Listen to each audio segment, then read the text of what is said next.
not recommended for persons under the age of 12. It's the worst aviation disaster in Portuguese history. 144 people are killed. The scope of the devastation was remarkable. The wreckage provides little evidence. They're way too damaged to test. Air traffic control offers no insight. Were they advised to use the ILS? Yes. Only the final seconds of Independent Air Flight 1851 Pull up. They had 7 seconds until impact. reveal the whole story. They don't say anything? I've never encountered anything like this before, and I never encountered anything like this afterwards. To say it was unique would be an understatement.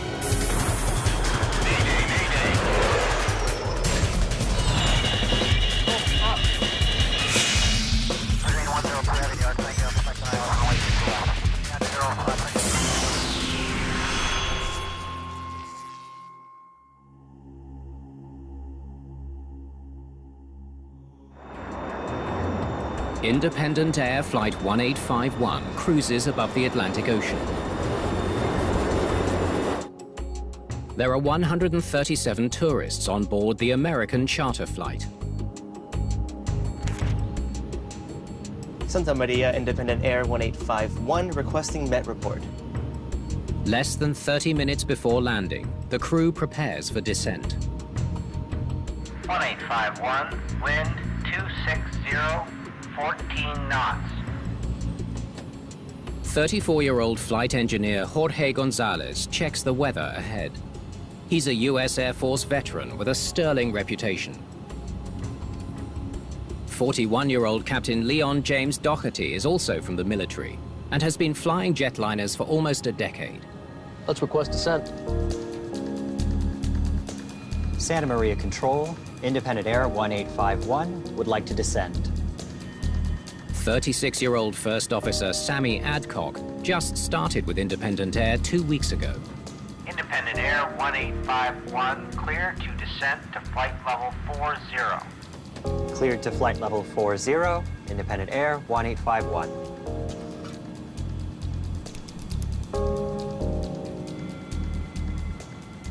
The crew was a balanced crew. They had flown together for about a week or 10 days, and they were doing fine. They're flying a 4-engine Boeing 707. The long-range, narrow-bodied jetliner has dominated passenger travel for more than 3 decades.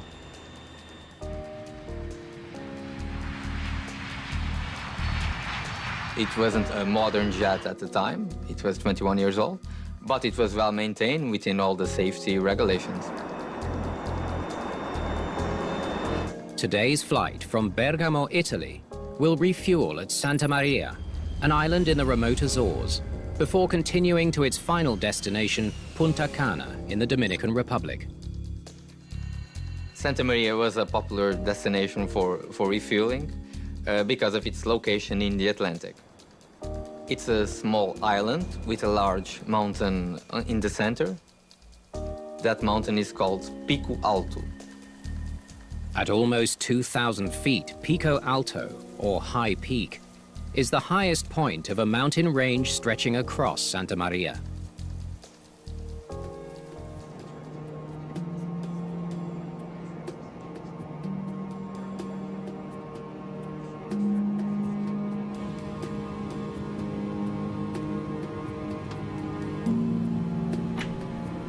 You close the door. It's a jungle out there. Are you finished with those? Yeah. Thanks. Thank you. What's your passing level? Independent Air 1851. Passing flight level 220. 60 miles from the airport, the first officer tunes in to the frequency for Santa Maria Airport. Good afternoon, Santa Maria Tower. Today, a trainee in the tower is guiding in the flight with the help of a supervisor. Independent Air 1851, passing flight level 200 to flight level 40. Independent 1851, roger. In 1989, I would describe the Santa Maria Air Traffic Control Facility as being very unsophisticated, very small. The airport is also not equipped with radar. There were only 3 scheduled airline flights per day. It doesn't justify the cost of air traffic control radar, which is very challenging for air traffic control. You're cleared 3,000 feet on QNH 1027. Runway will be 19er. Expect ILS approach. Runway 19er, report reaching 3,000. The controller is relying solely on position reports from the pilot. So they have to be meticulous about protecting the airspace and documenting the altitude that the aircraft is at. Is that what they said? 1027 on the millibars? Yep. Just over 13 minutes from the airport, the crew readies the plane for landing.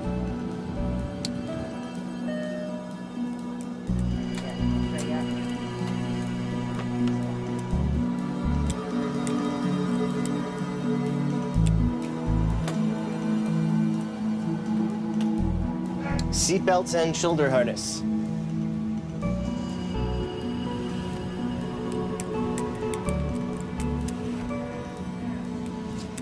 Secured. We're having fun now. Hey, hey. On that day, the weather in Santa Maria was fine. There was just some cloud cover in the vicinity of Pico Alto. That is very common. Switching off autopilot.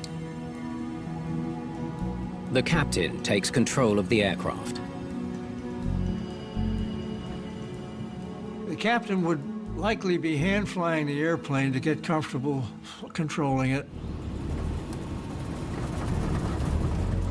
It ain't looking too hot out there. Yeah, we'll get down below. Depends on what level those are. There's cloud cover ahead.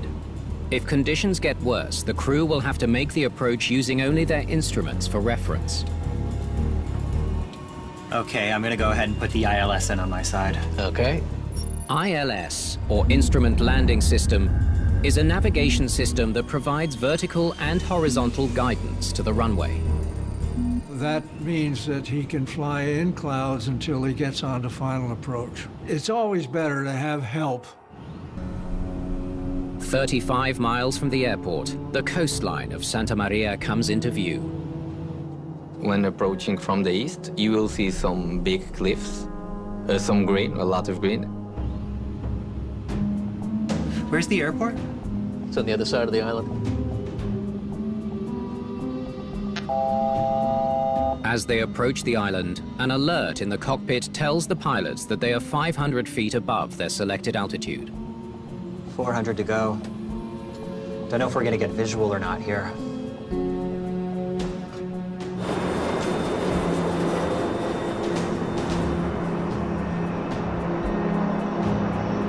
Starting to pass through the layers.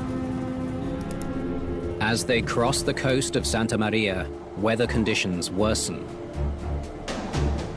The winds can be pretty severe around Pico Alto, and this can present a challenge for the pilots to maintain control of their aircraft.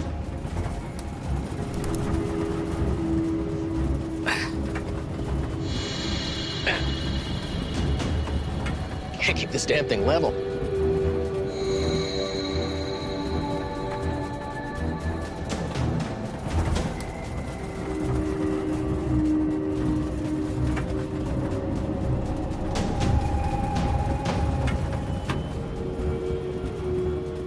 Help you? No. Just 2 minutes from the airport, Flight 1851 is seen flying very low overhead. Pull up. Pull up. Terrain. Pull up. The equipment is telling the crew they are in a potentially dangerous situation.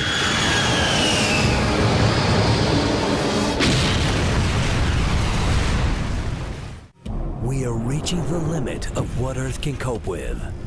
Everything we do has a devastating impact on our planet.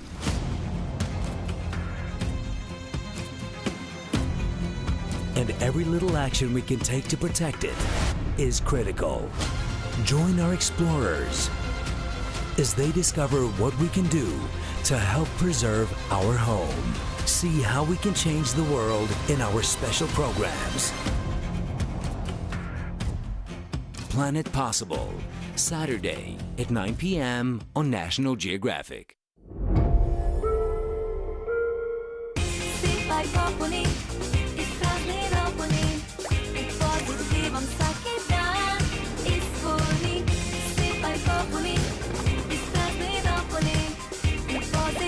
Ajmo na C, Cedevita. Slušaj sad, ovo je sjajna ponuda, hipernet za sve. Čak i ako još nisi Jetel mobilni korisnik, uživaj na najpouzdanijem optičkom netu na svim uređajima u svom domu pri brzini od 300 megabita po sekundi za 2299 dinara mesečno, a prvih 9 meseci za po 1 dinar. Čekamo te. Jetel.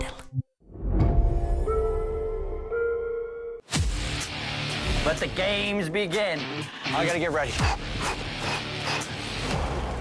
I'm ready. I want to be the best. Nothing really else matters. Woman versus beast. I'm coming to play. Woo! #1, baby. Let's go. Risk equals reward. Oh, who's the goat boat now, baby? Bah! Isn't that what a goat does, or is that a sheep? The new season of Wicked Tuna on National Geographic. Not recommended for persons under the age of 12. Just 4.5 miles from the Santa Maria airport in the Azores, Portuguese firefighters and civilians discover a horrific scene of devastation. Independent Air Flight 1851 has crashed into the island's highest mountain. The jet hit Pico Alto very near the top of the mountain. The accident site was a bit of a chaotic scene. The wreckage was strewn all over the mountain. There were some small fires. It was a very steep terrain. It was very difficult for rescuers to work there. It soon becomes clear that all 144 passengers and crew have been killed. It was a big challenge for the locals, mostly to deal with that. Santa Maria has only 5,000 people living there, and in a flash, they became the scenario of the worst air disaster to occur in Portugal. Rescuers work through the night. By daybreak, the Portuguese Civil Aviation Authority, known as the DGAC, arrives at the crash site. They are soon joined by American representatives from the NTSB, the National Transportation Safety Board. The terrain that we traversed was very challenging. There was a lot of personal effects. People were just vacationing. There were children whose dolls I could see in the trees. The scope of the devastation, it was remarkable. Investigators need to get a better perspective if they are to understand why Flight 1851 crashed into a mountain so close to Santa Maria's airport. The overhead view revealed to us just how concentrated the wreckage was on the side of the mountain where the airplane struck it. That was something I had not seen before.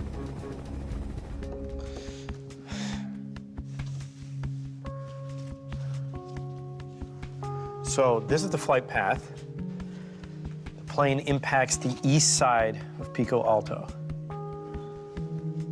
Correct. Investigators examine the wreckage pattern for clues as to how Flight 1851 was flying before impact. All concentrated right here. Sending debris all over the mountain ridge. Scars on the ridge give investigators their first clues. Looks like low-angle, high velocity. They must have been flying level. CFIT? Looks like it. They quickly recognize this incident to be a controlled flight into terrain, or CFIT. If one looks at CFIT accidents, there are really two types.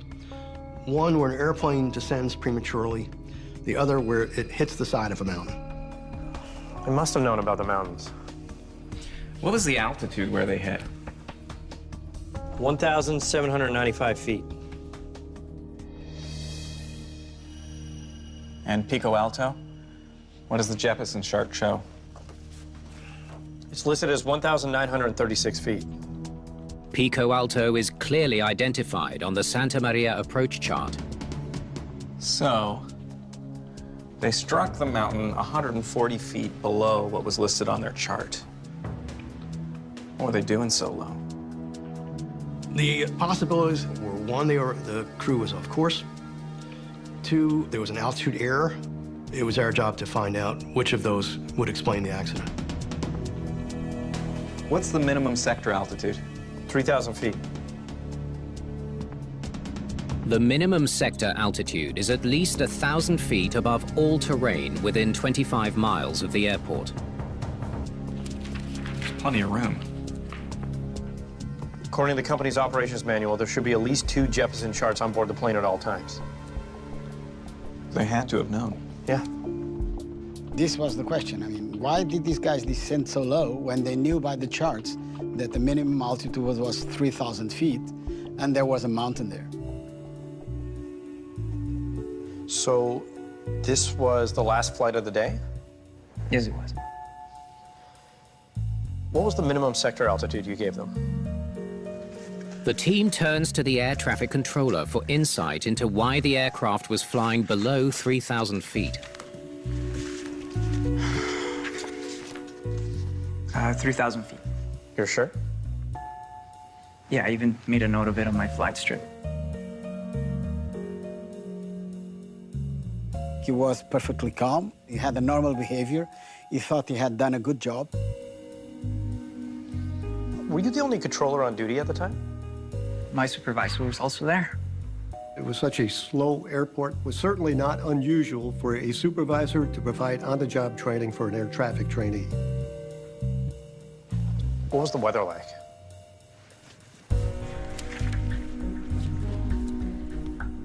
Fairly good at the airport. No rain or strong winds. Visibility was unlimited. However, the top of Pico Alto was in cloud, and winds can be unpredictable up there. The weather was okay. The focus for the investigators was on how the cloud layer affected the pilot's ability to see and avoid the top of the mountain. Were they advised to use the ILS? Yes. Expect ILS approach. Runway 19er, report reaching 3,000. The investigator learns that the pilots did encounter cloud cover near Pico Alto, but they shouldn't have had a problem using their instruments to get them to the runway. Did the crew report any mechanical issues? No, not to me anyway. Thank you for your time. I couldn't find anything that explains what happened from his part. So if the controller gave them the proper clearance, why are they so low? What if there was an issue with the plane that they didn't report? The team must now consider if a mechanical issue that wasn't reported to the controller prevented the crew from maintaining a safe altitude above the mountain. Now, it's possible, we couldn't rule this out until we looked more closely at the evidence, that something very quickly happened, something catastrophic, just before impact.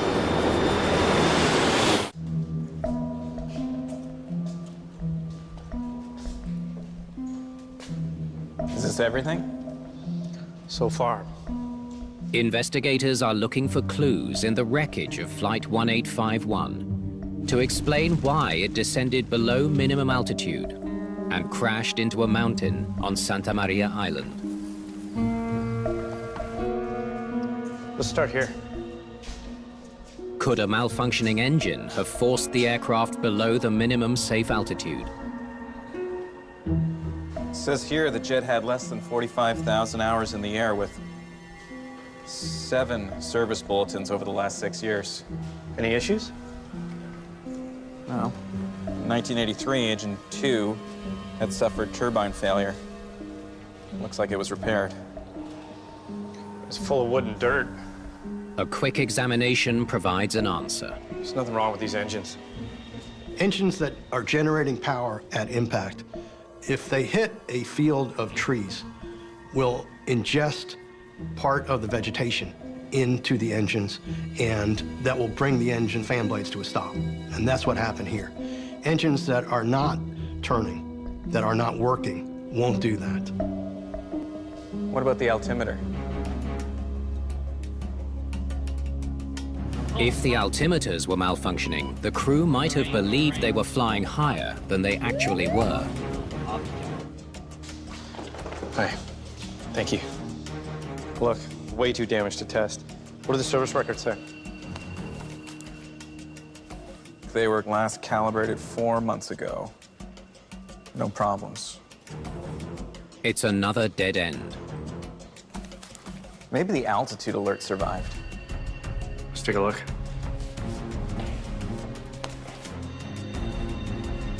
The altitude alert warns the crew with an audio alert when they're approaching a preset altitude.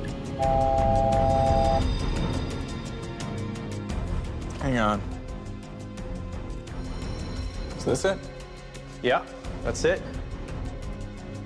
Doesn't look too bad.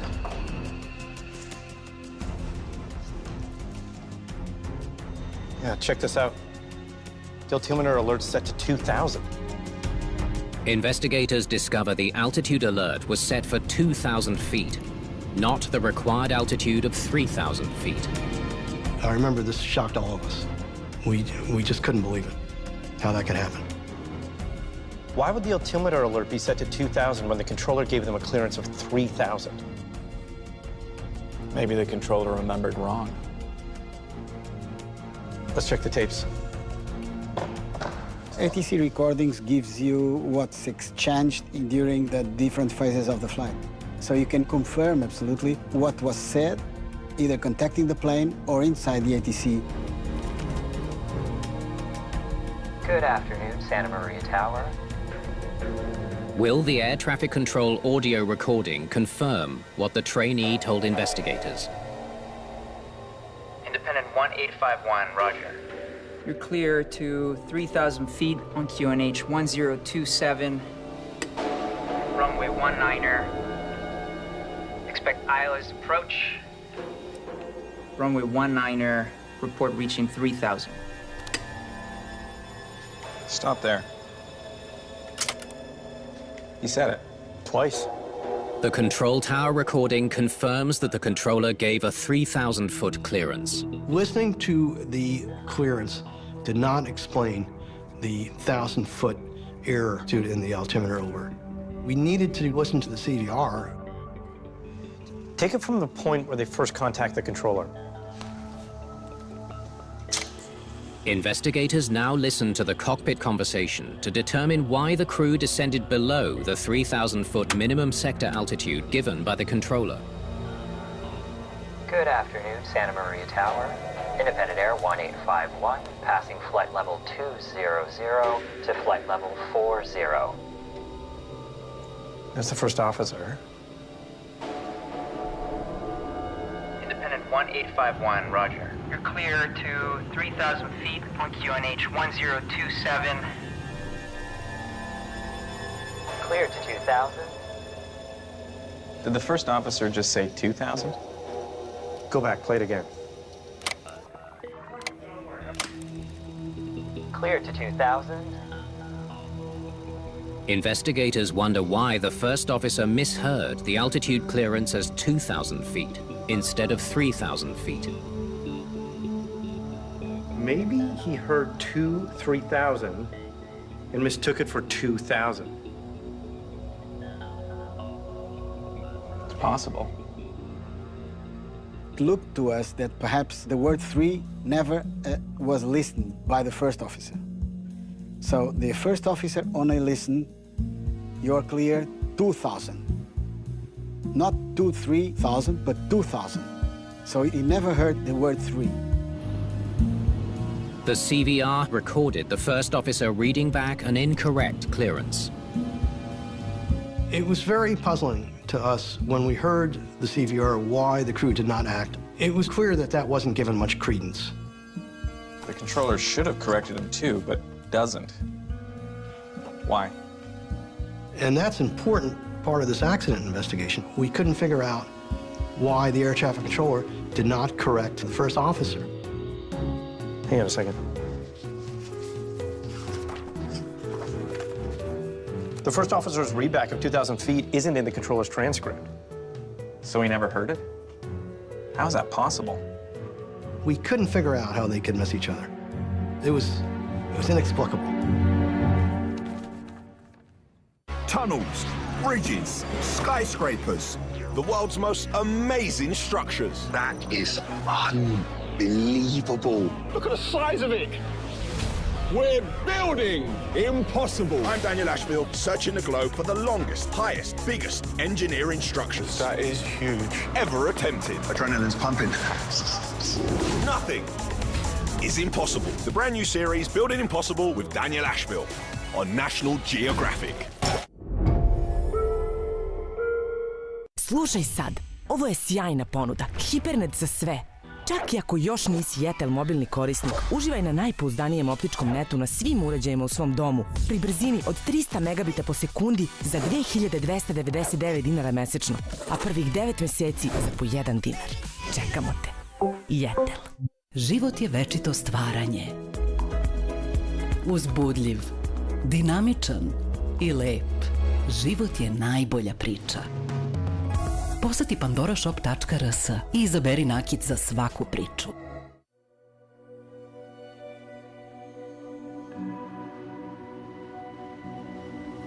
Kod mene dolaze pacijenti koji se žale na osetljivost zuba prilikom konzumiranja hrane. Sensodyne vam pruža dugotrajnu zaštitu od osetljivosti zuba. Pacijenti koji već duže imaju problem osetljivosti zuba, što utiče na njihov svakodnevni život, zaista budu oduševljeni kada osete promenu. Preporučujem Sensodyne, zato što deluje. Beko Aquatek, mašine za pranje veša. Duplo brže i nežnije peru veš. Uz uštedu energije i do 30% u odnosu na A gornji energetski limit. Beko štedi jer višestruko vredi. Hej bebo, veoma je mekano, zar ne? To su jastučići. Mi smo Huggies i stavili smo na stotine jastučića u ovu pelenu, tako da upija i veoma je mekano za tvoju nežnu kožu. Huggies, tu smo za tebe, bebo. Krv prilikom pranja zuba može biti početak domino efekta bolesti desni. Svi ovi znaci mogu pogoršati stanje. Zato vam je potreban ekspert za desni. Parodontax pasta za zube klinički dokazano može preokrenuti tok rane bolesti desni. Parodontax. Ekspert za desni. Pre upotrebe pročitati uputstvo. O nameni i neželjenim reakcijama na medicinsko sredstvo posavjetujte se sa stomatologom ili farmaceutom.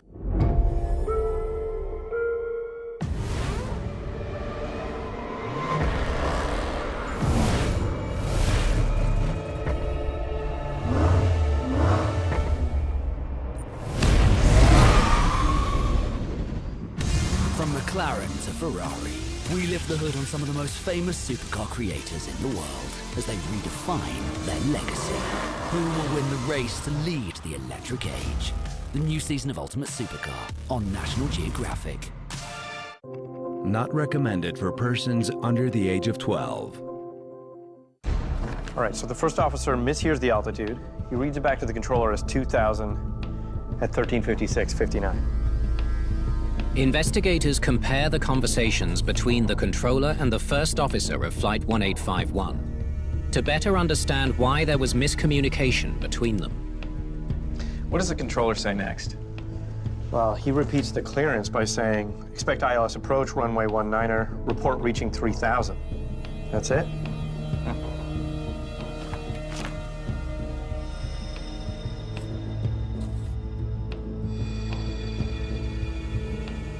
Hang on.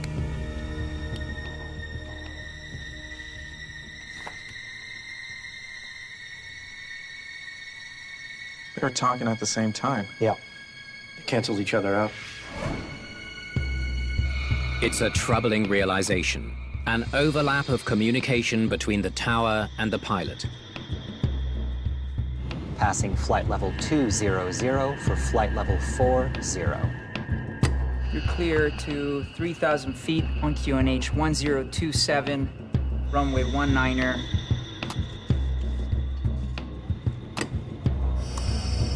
We're Expect clear to ILS 2,000 approach. feet and runway 19er, 1027. reaching 3,000. It was stunning. We were stunned. to finally understand how the two transmissions overlapped perfectly to cancel each other out. I was an investigator for over 30 years at the NTSB. I've never encountered anything like this before, and I never encountered anything like this afterwards. They're both talking at the same time. They're both pushing their PTTs. That's right. Pilots and controllers use a push-to-talk, or PTT, button. When it's pressed, the radio transmits but cannot receive. To think that so many people died because of a simple error, that's sad. That's hard to deal with as an investigator. So the controller doesn't hear it, but he should still insist the first officer read it back or repeat it. There are some readbacks in air traffic control that you simply have to get back every single time, and altitude is one of them. The trainee controller did not request an altitude readback, and the supervisor didn't notice, and that was unfortunate. What about the supervisor? Good question.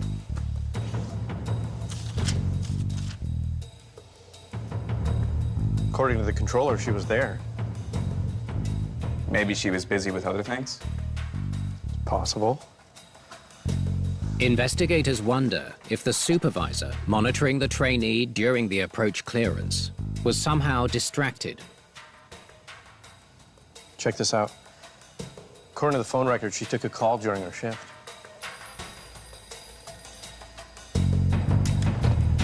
You don't want to take a phone call during something important like a descent clearance because they have to give them a course to follow and an altitude to maintain.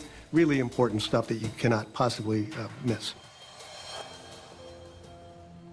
Something doesn't line up. The plane's altimeter alert was incorrectly set to 2,000 feet.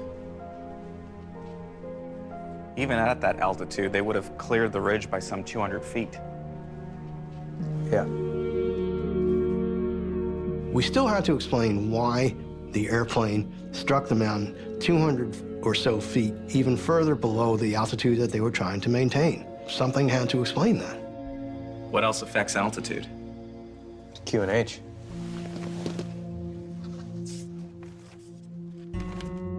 QNH is a pressure setting pilots input so their altimeter measures the proper height above sea level. It can change with weather conditions. If the altimeter is set to a higher QNH than is actual, the aircraft will actually be lower than what the altimeter is telling the pilots.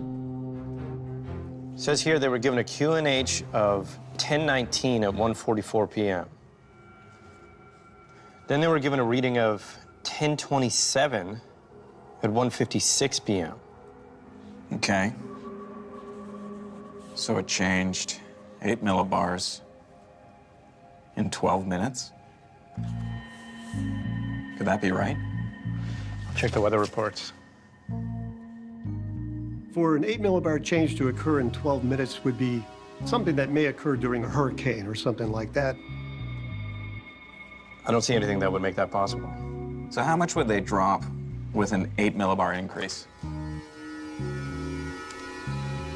Investigators calculate the change in altitude between the two QNH values. That QNH brought them at least 200 feet below 2,000. Right into the mountain. The team concludes that an incorrect altimeter setting put the flight on a collision course with Pico Alto. When you're close to the ground in restricted visibility conditions, an accurate altimeter setting is everything. That will protect the airplane from a CFIT accident. Thanks for talking with me again. Yeah, of course. Just one follow-up question here. What was the pressure setting you gave them?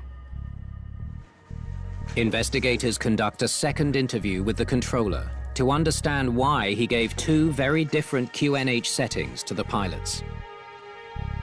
1019 was on the MET report. 12 minutes later, when you gave them the 3,000-foot clearance, you said QNH 1027.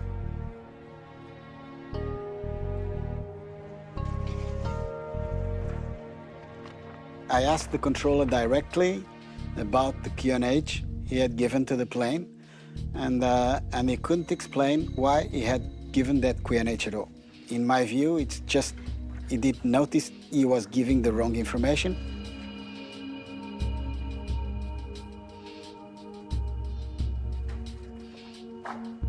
Sorry, I don't know where I got that second number. For that QNH to change so rapidly, it should have been noticed by both the air traffic trainee and their supervisor and the pilots as well. I'm surprised that the pilots didn't reach out and say, hey, can you repeat that QNH again?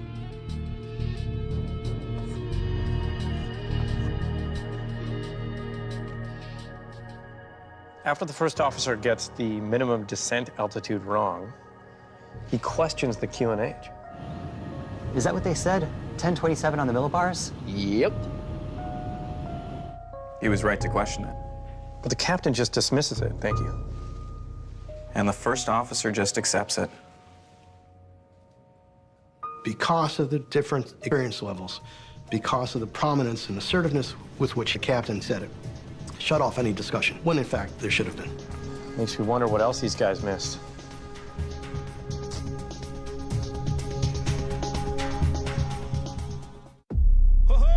Alaska is part of me. These things that you learn are not yours. We have to bring all of our young people to the future. This is tough country. I don't know who we'd be without what our ancestors taught us. I don't want that tradition to end and die with me. A good day to be indigenous. Brand new Life Below Zero First Alaskans on National Geographic. Never in the field of human conflict was so much over by so many to so few. Dogfights that raged over Britain. The deadly battle across northern France. A daring mission behind German enemy lines. Where the scars of conflict are still visible today, we go back, bringing key battlegrounds vividly to life. World War II, Secrets from Above, the new season on National Geographic. His operation was massive, worldwide. He was Interpol's target number one. He's an absolute animal. They owned the streets. They began to track and trace him. I was asleep and all hell broke loose. They surrounded the area and pounced. They got him. Drug Lords, The Takedown on National Geographic. Not recommended for persons under the age of 12.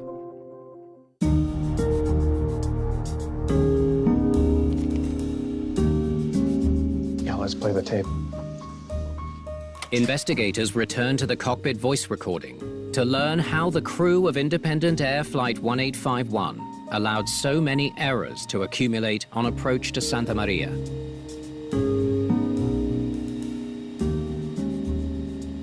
Altimeters?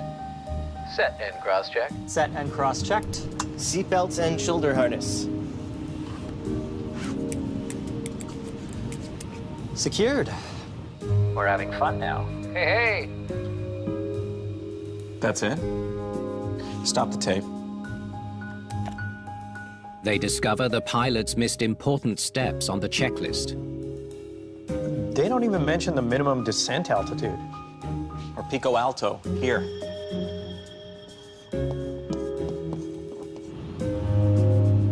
They hear a briefing that doesn't include reference to the navigation charts that were available to the pilots.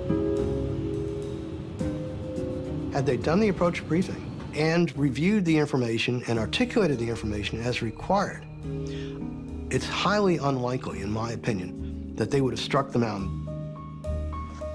Another unfortunate error. There were a couple of things in the performance of the captain that were questionable. He didn't try to understand what was the real QNH that was given. Then he didn't insist in a complete checklist. Let's hear what comes next. It ain't looking too hot out there. Yeah, we'll get down below. Depends on what level those are. Okay, I'm gonna go ahead and put the ILS in on my side. Okay.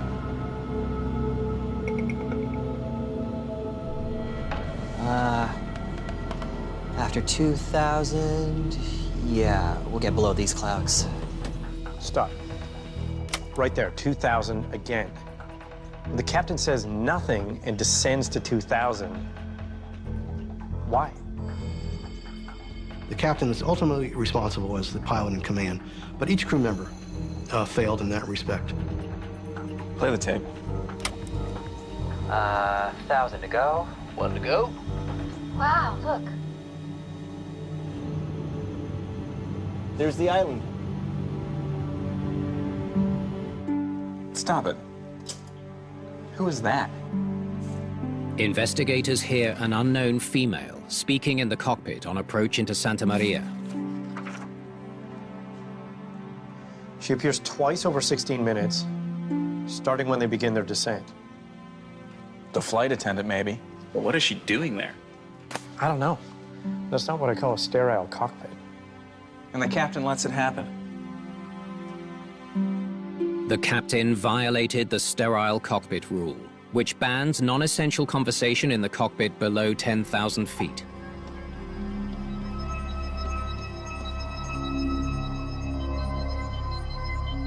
I believe that violating the sterile cockpit rule was consistent with the way they flew the approach. They weren't sitting on the edge of their seats. They were far too relaxed. There's no place like Santa Maria. Is it nice? Yeah. To have a beer. See you on the ground. Ignoring standard procedures, distractions. The list keeps growing. Starting to pass through the layers.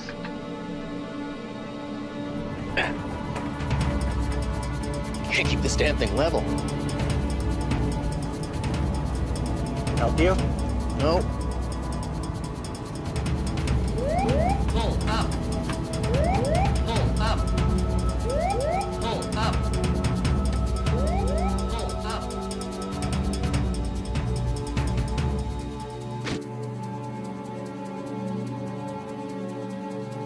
They don't say anything? When the GPWS went off, there was no response from the crew. There was not even a, what's that? What's going on? There was nothing. They don't say anything, but do they do anything?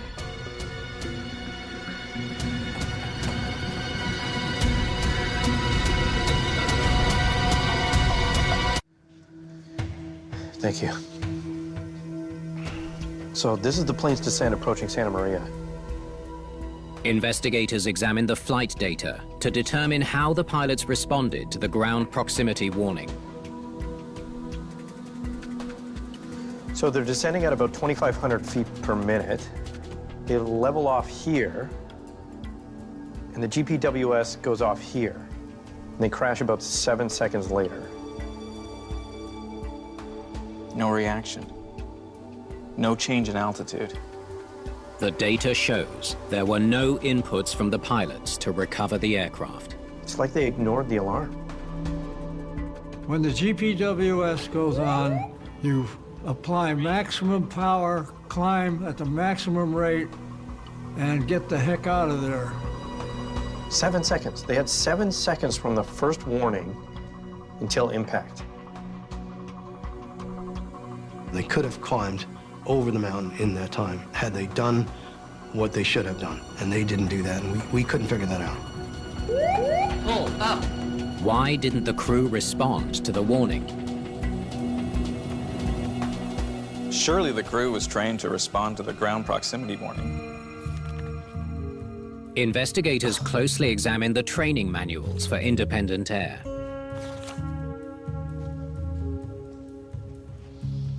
You are not going to believe this. The simulators were programmed with different approach speeds and flap settings than the accident aircraft. What does that mean? It means that the GPWS would go off during normal approaches. Independent Air rented time on another company's 707 simulator. It was configured differently from the accident aircraft. Flaps 40, up. Sir? Pull up.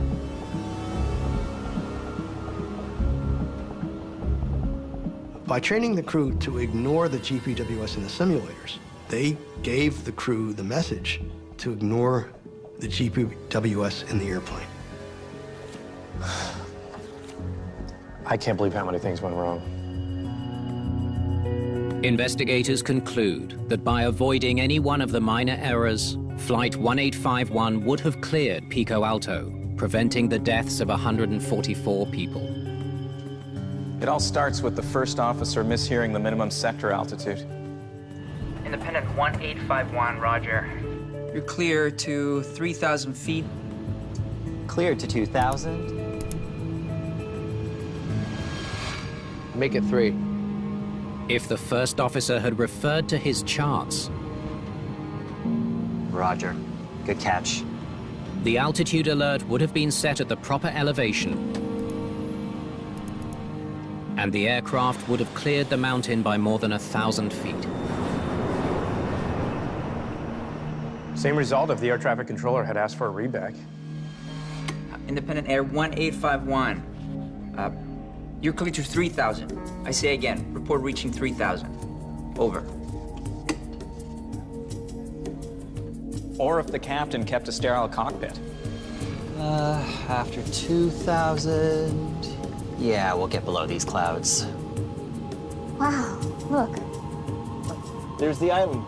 It should be 3,000, not 2,000. It's time to return to the cabin.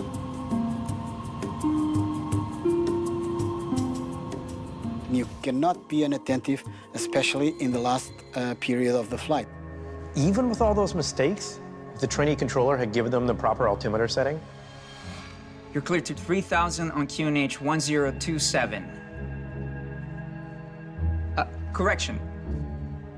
1019. Flight 1851 would have cleared Pico Alto by 200 feet. Whoa! We're even close. Finally, the GPWS. Pull up. If the crew had the proper GPWS training, Go around!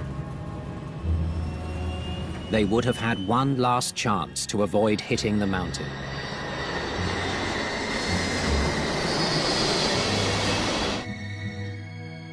They might have made it. I have never seen an accident with these many factors happen where any one of which, had they not been there, we wouldn't have had an accident. In the wake of the crash, the NTSB recommends a careful review of airline training programs with a focus on international operations and safety, especially those related to the GPWS response. The major lesson was that airlines need to train their crews better to improve aviation safety. Independent Air later settled with the victims' families for $34 million before a compensation case ever went to trial. Independent Air went out of business in 1990. In the aviation business, there is no room at all for complacency. The longer we do a job, the more complacent we tend to get. After a while, some of the things we do, even if they're unsafe, start to appear to be safe, and unfortunately, we can have an accident like the one that we witnessed here.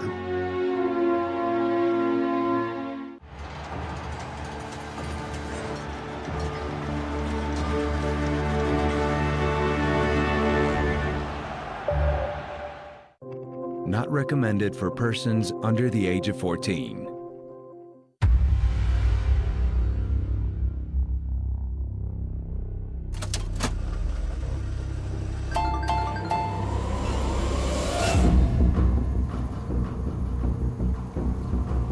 In the Nevada desert, a criminal closes in on his target.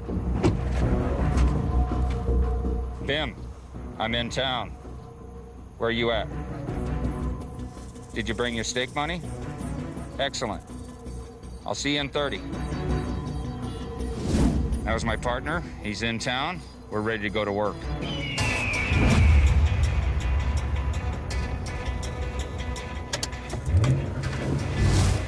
card shark Ace Face is headed to Las Vegas to hit the one thing that makes this city world famous. It's casinos. I've been to Vegas over 100 times, and I've been an active part of taking $5 million off the casino tables. Vegas started it all. Other cities just don't have the reputation and the massive amounts of people dropping money. Every year, Vegas casinos turn over more money than most small countries.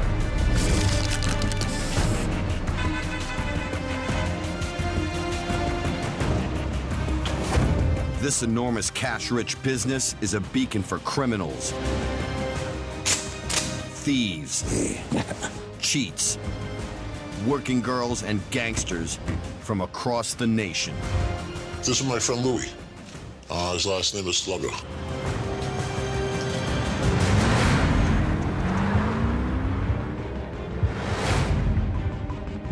When I crest that hill and I see those lights, it's a feeling of jubilance.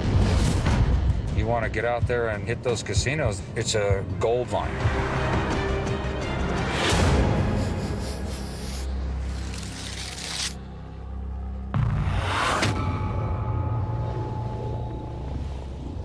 On the outskirts of Vegas, another hustler is prepping for his next hit. Voila. What we have here is my baby. Yeah. I'm not moved but the money right here. This gonna get everything started. Everybody gonna listen when they see this here. Total silence. Total silence when this come out. Yeah. When they see my baby, they know there's a robbery in progress. It's trouble. We come for the money. Yeah. Short Fuse is a member of one of the West Coast's most feared gangs, the Crips. In my organization, I belong to the robbery crew. We go all across the United States. We do bank robberies, bar robberies. We even rob drug cartels. My favorite place to rob is casinos, because you know the money's there, and you know there's a large sum of money there. In one casino, you can make anywhere from $1 to $20 million. Short Fuse is in town to find a casino his crew can take down.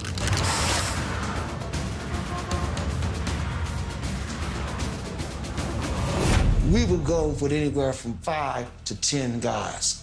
Each guy is armed. This particular gun would be my favorite because when I cock him back, the sound alone gets everyone's attention. I get screams, I get nervousness. I've had people actually piss on themselves when they see this thing come out. It's not a game.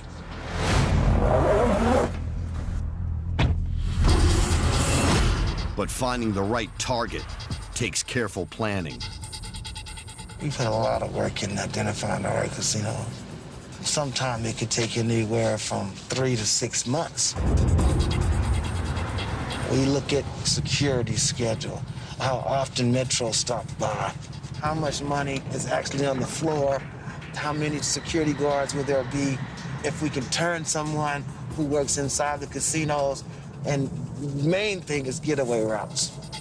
But getaway routes are often covered by hypervigilant CCTV. And even after months of planning, things can go wrong. I've actually had to shoot a security guard one time. The guy followed us. So we pulled over, gave it to him. Just gave it to his whole car. Got him off our backs and actually got away. It's not a game. It really ain't. This is really serious. If you get in the way of me and my money, I'm gonna lay you down. To defend themselves against people like Short Fuse, Vegas casinos deploy around 5,000 security staff, along with some pretty heavyweight high-tech surveillance. They know routines are a gift to thieves.